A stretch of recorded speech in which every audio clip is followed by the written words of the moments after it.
Hi everyone, thanks for making the left turn, and welcome back to the Jax Left channel. And the Jax Left Report is back here on the channel. I'm excited because in the coming weeks, months, and of course years here on the Jax Left channel, I'm going to be aggressively talking about Jacksonville politics and history and culture.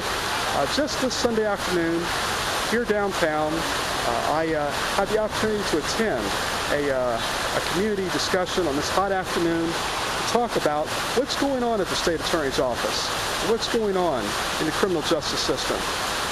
People are concerned about the direction that our city, our state, and our country is taking in this regard. People have concerns about civil rights, the economic rights of minorities. There are concerns about this lock them up, throw away the keys, and answer the root questions later. So I'm hoping that in this first Jax Left Report that's resumed here on the channel, that you'll have the opportunity, as I did, to hear more about what's happening. So now you're going to hear 3 talks given by 3 people here in Jacksonville that are concerned about the direction we're taking. So I hope that you enjoy it. You're going to see down the road over the next month or so here on the Jax Left channel some commentary and analysis about the budget, the city budget, that being the mayor's proposed budget, as well as what the council will be deliberating and what their final numbers will be. We'll talk about the upcoming 2015 municipal elections. We'll talk about all sorts of different things. And of course, History Jacksonville continues. So we're also going to be talking about the Consolidated Government Task Force and their recommendations. So there's so much going on. So as the temperature heats up, all I can say is crank up the air conditioner, grab an iced tea, because now you're going to hear some serious stuff. Thanks for watching. Let's roll it. Involved in fighting Angela Corey starting a couple of years ago when a young man named Trayvon Martin was murdered. And she's going to tell us a little bit about the history of the movement against Angela Corey, the movement to demand justice for Trayvon and justice for Marissa. And without any further ado, Chris Lee Carpio of Students for Democratic Society.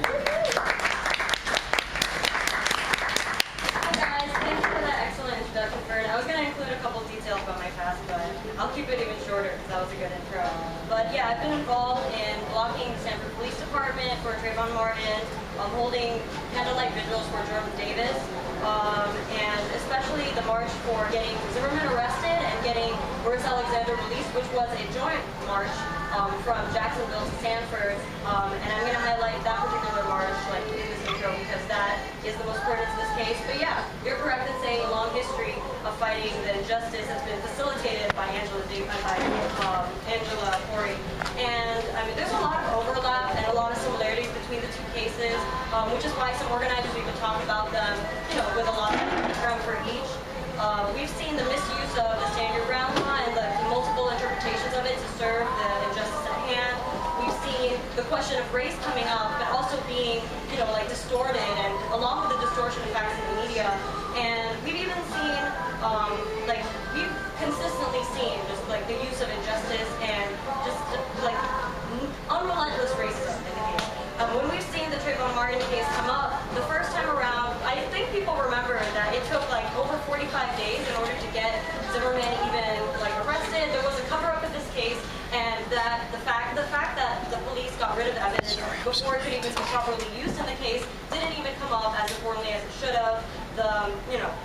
There was an almost all-white jury being used for the Trayvon Martin case, which was a decision Angela Corey approved of, and somehow, I don't even know how, but the defense found an almost all-white jury that didn't know the Trayvon Martin case details beforehand. So before that, there was an entire demonization of Trayvon Martin's character in the media, saying, oh, this boy smoked pot in high school, therefore he's not worthy of justice. And they even used facts that were incorrect coming from other Trayvon Martins, as far as, Georgia, taking things off Twitter, and just all in all, a media circus and a complete demonization of an innocent boy's character. This was an A student. He wanted to be a pilot when he grew up. There should have been no case against him, but somehow Angela Corey did it. And then in the case of Marissa Alexander, this is a woman who experiences domestic violence. This is a woman who has a master's degree. And this is a woman with no prior criminal record, compared to Zimmerman, who considered himself a vigilante against black people suspiciously walking around the neighborhood. This is a man who called it over 80 times to his police department, saying that he was not comfortable with the sight of black men walking around the neighborhood and that he wanted to execute justice. And the police department even told him, no, you're not responsible for this, don't take action. And this man walks free for the murder of an innocent teenager.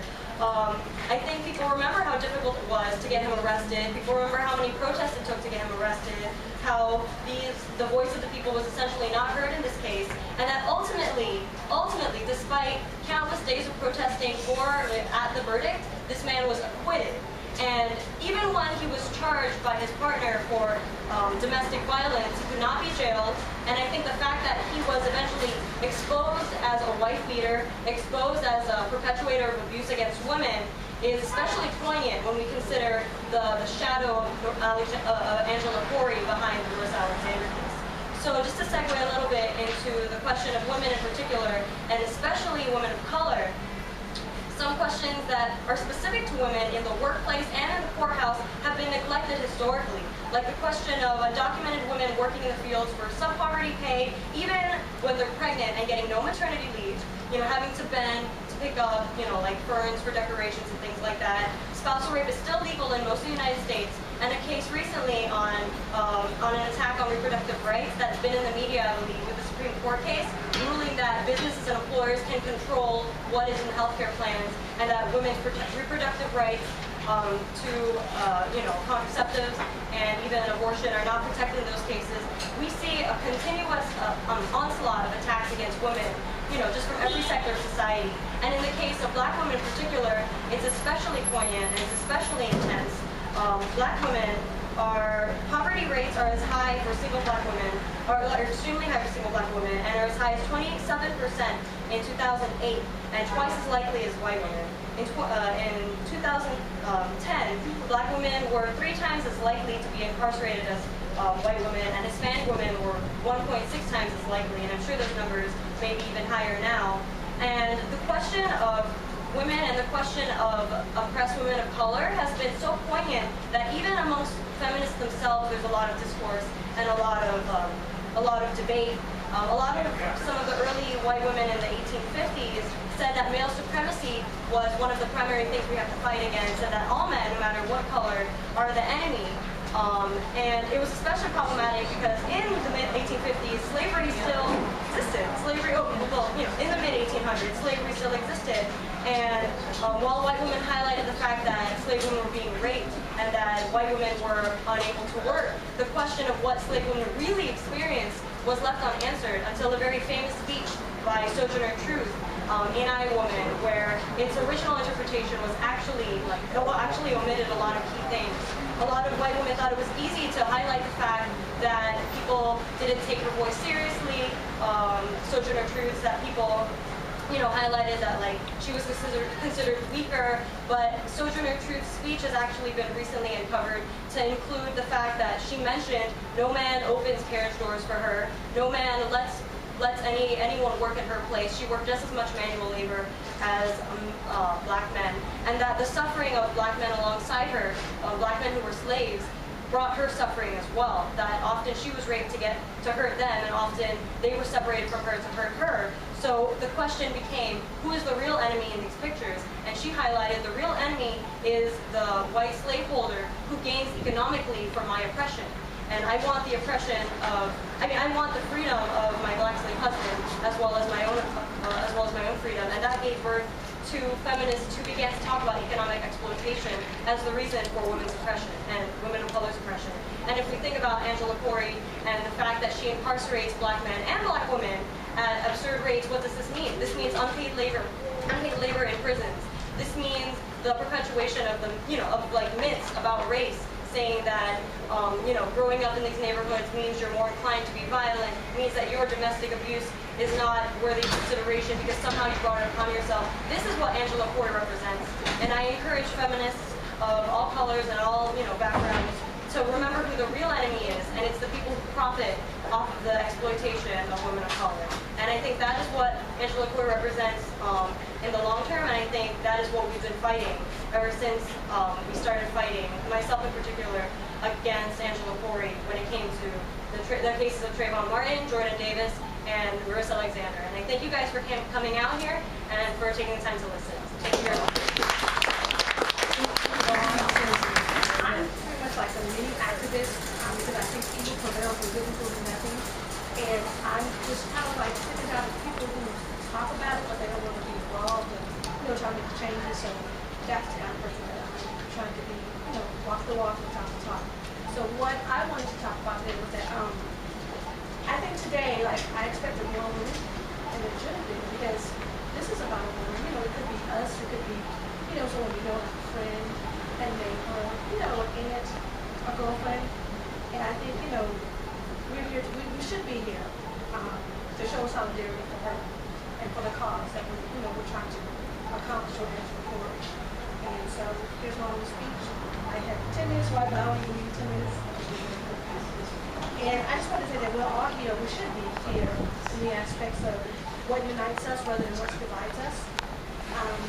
Because even though we may be of different hues, job classifications, social, economic status, what clearly is the same about us is that we are women first, and also, I guess, for the men that we are women.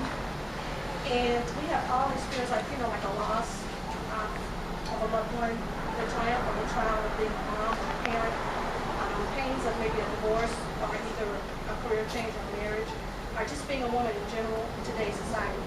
So with all that I just actually stated, it's just time for us, I think, to combine our resources and energy, like the women in other countries who come together, for a common cause. And no matter how different they may be or they appear, they come, they configure a solution, a plan of action. And I think that's what we should do to offset our attorneys, the war on women, as we call it, here in the judicial system in Florida. So it's time for us as women, citizens, to stand united and confront this and other injustices that we see or experience externally or internally, not just for ourselves, but for our daughters, sisters, granddaughters, friends, or neighbors, and all the women in our community. And since we have to start somewhere, I say we let it be here, we let it be now.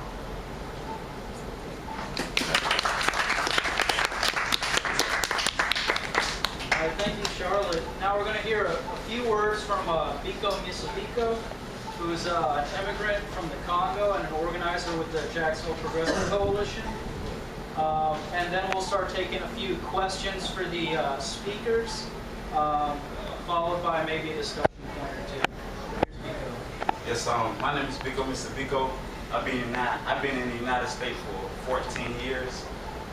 Came here with my mom, my dad, and my 6 siblings, which in 2005 we lost my father. So it's been really rough on my family, just being in America with no much support. And okay, through the years, after I lost my dad, which my mom started taking care of us. And in 2000, on May Day in 2008, my mom was arrested for assault. She was arrested for assault, which the report said that she intentionally went and grabbed a gun from her house and was shooting at this man, which this man was threatening her about beating her up or whatever, just calling her all types of names and stuff like that.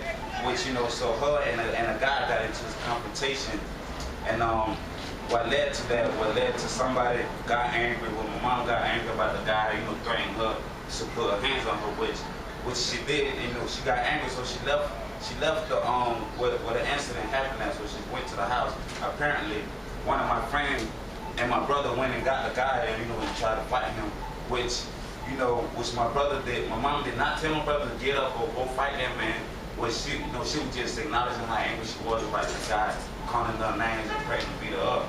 So okay, so him and the guy, my friend and my brother got into it or whatever. So my mom left and went home. And as soon as she got home, she had about 4 JSO cops follow her to her homes, which they followed her and asked her, where's the gun? Where's the gun? We just had witnesses pointing you out that you just shot at somebody, at a man. So my mom was like, where is the gun? I don't have a gun. I never shot a gun. you know, which my mom have, you know, she have a little, she can't, you know, she have a hard time translating English, which she couldn't explain it to the officer that she don't have a gun at home. Okay, and after that, she opened the door, and I was there just sitting on the couch while I see a whole bunch of cops coming in my house. So there were about 6 cops out there. My mom opened the door being angry, like, I don't have no gun. I'm not a violent person here. So she opened the door being angry. So she let the officers in. The officers go in there and search all through the houses, couldn't find no gun. So the sergeant and his other comrade was outside. You know, they started talking about what they're gonna do to this woman. They couldn't find a gun. You know, witnesses that had pointed her out as the victim that, you know, that shot a gun. So they went out searching, they couldn't find nothing. So 5 minutes, the sergeant and JSO was talking. They couldn't come up with nothing. So guess what? The sergeant made a decision to arrest my mom. Which they arrested my mom, took her to the Duval County jail, which she's sitting there for 45 days with nobody, with no translator, with nobody acknowledging why is she being arrested. You know, which what caused that is it caused her to lose her job. You know, and it caused her to have a F2, a second degree felony on her record, which hindered her from getting a good job. You know, my mom never had a prior record. You know, this is her first ever charge. And after that, which, you know, they wouldn't allow me to go to court with her to translate it, you know, to translate her in English of what was going on with her case. So years passed, when I started going back reading the motion of discovery of the case, and I started reading how these officers just out of nowhere just put this charge on my mom for no apparent reason, where she allowed the officers to come in her homes and search her. I mean, they did everything they could do, with just that they couldn't stick this charge. So what they did is just like, okay, we're gonna make her arrest. And years after that, years after that, which my mom had, you know, she did her community service hours. You know, she tried to get her record expunged. And after that, so when I started reading, I'm like, Mom, you know, you've been falsely charged for this crime, which is hindering you from getting a job. So, you know, me and her, you know, took her to the legal aid agency to get some help, which it cost so much money to get her record expunged, which, you know, I tried to help her as much as I can, but she could not get any help. So, you know, with that being that, you know, Mom was left with no job. You know, she recently just started working 2 years ago. You know, so it's been really rough on her. You know, and I try to encourage her to keep striving, to keep moving. You know, now you can't just stop there once you've been stopped. And that's the first incident. And the second incident I experienced is with two young ladies. They was 15 and 17 years old, which they was on the west side of that Normandy area, and they was at a gas station, which they had an older gentleman was talking to this young lady to get him to do some sexual things to him. So which, you know, he talked to him like he was going to give him this and give him that and give him that. So the young lady was like, oh, okay, you know, is she gonna give us that and that and that for some, you know, for this sexual favor? So which the two girls, they followed the guy to his home, and when they followed her to the home, the guy was trying to rape her. And apparently the two girls had a gun in their car, which they put the gun on the guy and robbed him. And the guy got on a phone call and called 911. 911 led to a police chase where the two young ladies got arrested. Once they got arrested, me and out of nowhere, and I'm like, man, why am I sitting here? And I'm sitting out to the Duval County jail. They're sitting out next to me. I'm like, where y'all here for this? You know, we've been charged for armed robbery. I said, wow, y'all looking for some serious charges. So we talked, you know, after that, we got a fingerprint, we went to the juvenile detention center. And a week after that, we went to court. When we went there, and you know, they were reading their charges, and they were reading my charges. You know, I was just so more interested of why these two young ladies are facing these strong armed robbery, which, you know, they were using that to protect themselves because this guy was trying to prevent some sexual contact, which they would not allow it. Okay, so a few days after that, went back to court, which two young ladies would have been direct filed, which direct filed is what Angela Corey loved to do. And which okay off the court, you know, the girl, which they didn't have a lawyer, so the girl that was 15 years old, she received 5 years, and the girl was 17 years old, she received 7 years of direct filing of being charged as an adult. And years later, I seen a young lady, you know, a prior record on her record. She couldn't work, she couldn't do anything. The only thing she could do is go back to the street, which she didn't complete. She don't have a high school diploma, which she couldn't complete it because you're doing 5 years and you're doing 7 years. So I see coming out in the street, I'm like, man, what's going on? What's been going on with you? Which this lady, which the young lady, she was homeless, and what the only thing that she had to do is work at a strip club, which that's the only choice that she had to do to make means. And just by thinking about that, and while we was back there, every week that we go to court, they would keep a tab of how many direct files that these kids have been directed. I mean, like it started at five people today got a direct file. Come next week, you look at the numbers, just say 20 direct files. Like, whoa. And by the time I got out of there, I did 21 days in the juvenile detention center. By the time I got out of there, it was 145 direct files that have been charged as an adult, which was a lot of youth just started talking about, oh man, I hope I go to court and I don't get certified. That's what they call it. You've been certified as an adult. Which a lot of us, we kept, we were knowledgeable about Angela Coy and how she kept direct filing a lot of us. Which it was a song made about her back in 2009 about how she direct filed our youth. And it's something that I constantly see over and over, and how Angela Coy and the JSO are so linked in, about massive incarceration through our community.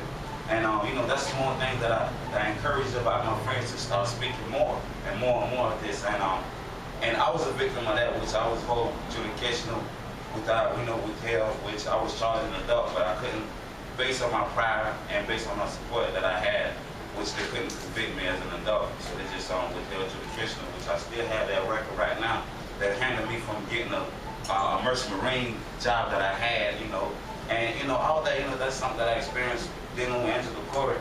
And I also encourage other youth in my community to get up and start speaking more of these kind of things that's going on in the community. And another thing when we talk about Angela Court, we also got to look at the JSO. JSO are very, very effective. She the one that sent out the message, okay, arrest these kids, put them in jail. That's it. That's what we want. We want more arrests, more conviction, and that's what she's about. And it's a lot more of other people that's the school system, which starting to know about direct filing, which has been an issue, and the school system. Andrew Jackson, the school that I went to, which we talked about that, which we see kids coming into school, couldn't finish school. By the time they hit 10th grade, they already been arrested. They've been charged an adult. And just recently, I was at the state attorney office not too long ago, which my friend was murdered. A year ago, he got murdered over there in Roosevelt. And so his killer is he's having a court date coming on in August. So what the state attorney did is they called the family up to come to the office to discuss if they could agree and giving their son killer 20 years.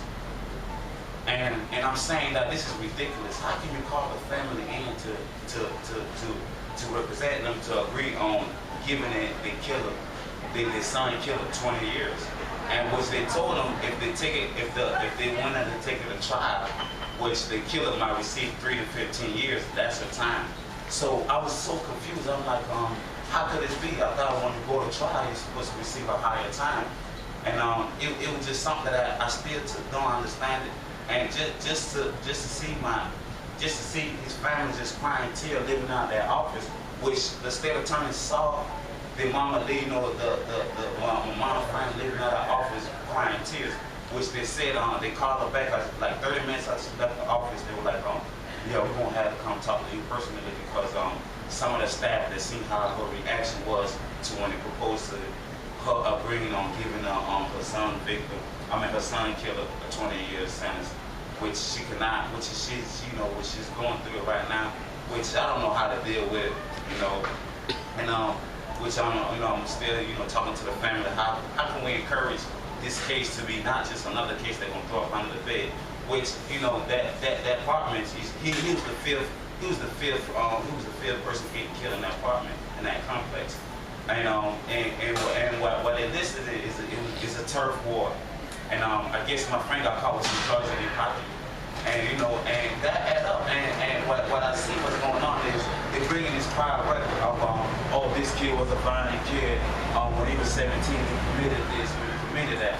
And knowing him since I've been in the United States, he was the first friend that I met when I came to the United States, taught me English, very supportive, and he's also very supportive in our community.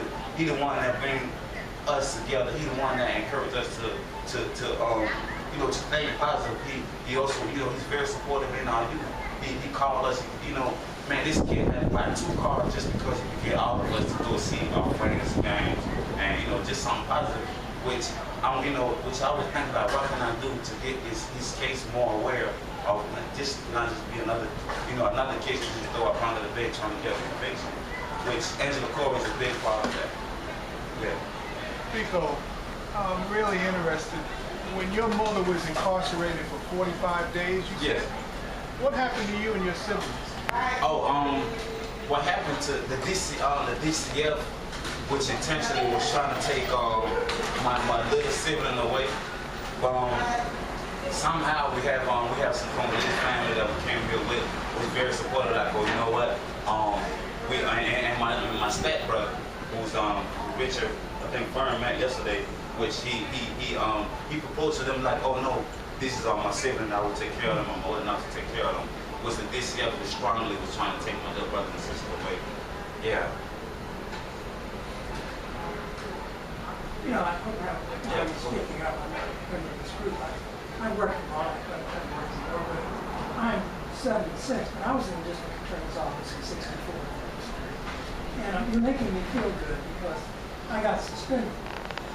And what I got suspended for is I didn't put up with what they were doing. In other words, it was, I hate to use this word, it was a white-on-white situation. And we're only 9 people. It's called the county solicitor's office in Jacksonville at that time. So I was like the lone man. I just come out of law school, was married, and the case comes down to me. And Mr. Nichols, who's still the lawyer, he came to my office. I would just tell you what you're putting up with, okay? He comes to my office and says, hey, Marvin, we got a big one here. He says, we've got this guy. He was arrested, and we've got witnesses to this at the jail that the sheriff poured, the 2 sheriff deputies poured alcohol on him to make it an alcoholic case. Now listen, I'm just telling you, I want to, I've been in Dallas, which I came back 20 years ago. I wasn't trying to make money. I didn't want to take over. Nothing has changed. Now that's what you have to understand.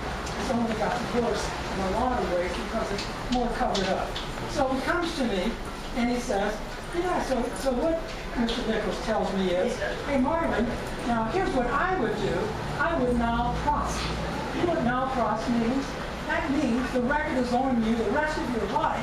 They just don't bring it to court. And like you just said, how would you like to get a job with the Merchant Marines with a now pros on you? You can't. It's not just being convicted. There are ways they kick me out. So you know what they do? I'm really feeling good at doing this. I think it confirms what I do. Yeah. So you know what I do? I go into court. I'm not saying don't do this because there's ramifications. I go in, and you know what I do? I dismiss the case.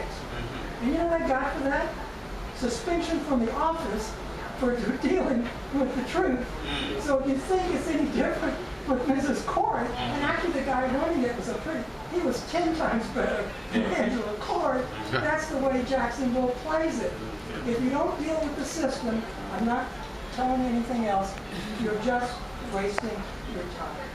It's a system here. Martin Luther King went to St. Augustine. He didn't come to Jacksonville because the racism was so strong here. He was going to get scared he was going to be assassinated. That's why he went to St. Augustine. So if you think that this town's not racial, you better think about it. It's the #1 racist town in America.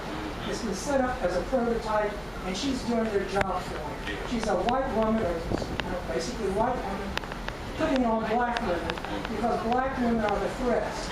Ella Baker was a threat to the civil rights movement.